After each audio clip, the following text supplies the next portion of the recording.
It's that time of week again. The Houston Texans are coming down to face us, the Miami Dolphins. And before I even want to jump into the whole preview thing, is the fact that the Titans, Ken Whisenhunt had the nerve to sit back and say last week, Tennessee Titans head coach, of course, to say that the Miami Dolphins were playing too physical. I just find that utterly ridiculous. That's fucking bullshit. You can never play too fucking physical in football. It's football. It's a contact sport. It's violent. It gets brutal. So accidents happen. Like people get chop block all the time. So I looked at the plays of Olivier Vernon's hits on Marcus Mariota, both plays. I looked at both plays many times, many times. Like, how the hell you expect somebody that weighs over 230 pounds to stop on a dime when they're rushing the passer? Like, he's working hard trying to get to the quarterback, and plus you have another man pushing you to the ground. So how you expect to stop when another man is pushing you to the ground? Doesn't make any sense. In my honest opinion, those players weren't dirty. Marcus Mariota just ended up getting on the short end of the stick. But yeah, Houston Texans are coming over to Miami. We are playing at home this week. Finally, we get another home game.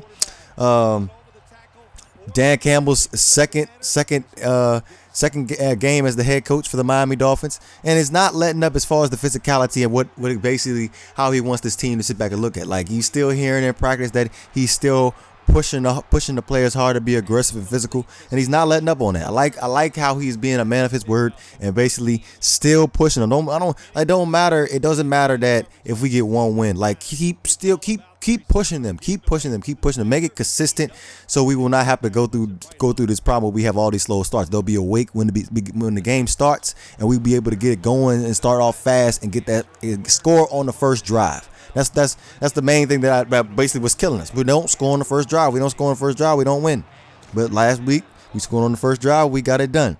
As far as on the offensive side, we have to be able to protect Ryan Tannehill. That is an absolute must, especially if we're going up against the Houston Texans. And everybody knows that J.J. Watt is the most dominant defensive player in football right now. Like, he's had an extremely quiet season because offensive coordinators have been game planning for him. And like, what I really want to see is basically what the Indianapolis coach did to him on Monday night. Basically, double team him, and then chip him with a tight end every single play. Double team and chip him with a tight end. If they can do that, like, we keep JJ Watt quiet, and we can prevent him from making them big plays. Now, as far as Jadeveon Clowney, actually, you know what? As far as Jadeveon Clowney, we want Jadeveon Clowney to wreak havoc on us. That's what we want to force him to wreak havoc. I know he's hurt, and basically he's questionable for him actually playing against us. But that's what I want. If he does play, instead of having JJ Watt wreak havoc on us, I want to see Jadeveon Clowney try to wreak havoc on us, which I doubt, because Brandon Albert's going to be on him depending on where J.J. Watt is lined up at. But still, wherever 99 is, he needs to be double teamed and chipped every single damn play. Every single play. As far as the defense goes, I really like this matchup. Only real playmakers they have on their team is DeAndre Hopkins and Arian Foster. But as far as Arian Foster goes, like, this will be the ultimate test for our defense. If it's gonna be legit or not. It's gonna be legit. We only gave up 60-something yards last week against the Tennessee Titans. They really ain't have a premier running back on their team. So I really want to see what we can do up against Arian Foster, and we will see exactly what kind of defense that we will have under Dan Campbell. If we're really the real deal, the savages that I really think that we can be. Stop the run. That's what I want to see. Our defensive line up against Arian Foster. And like, Arian Foster is a premier running back in this league. Rushed for 1,000 yards more than once. So that's something that we need to see. But as far as the passing game goes, I'm not really afraid of Ryan Mallett or Brian Hoyer, whoever the fuck is starting. It doesn't matter to me. I'm not worried at all. It's plus Bryce McCain ain't playing. Like, well, that's a big ass plus. Like, I know it's sad to say to think of the worst about somebody, but for real, Bryce McCain is a dead body on D. I said this many times. Bryce McCain is a dead body on defense. He needs to stay as far away from that outside corner spot. Bottom line, he needs to stay as far away from that outside corner spot. Rumors are swirling. Rashad Jones, man, has 50 tackles right now. Has 50 tackles. I believe that's the most by a safety right now in the league right now. Has 50 tackles. Like, I'm saying it over and over again. Rashad Jones is the best safety in the league. Best safety in the league.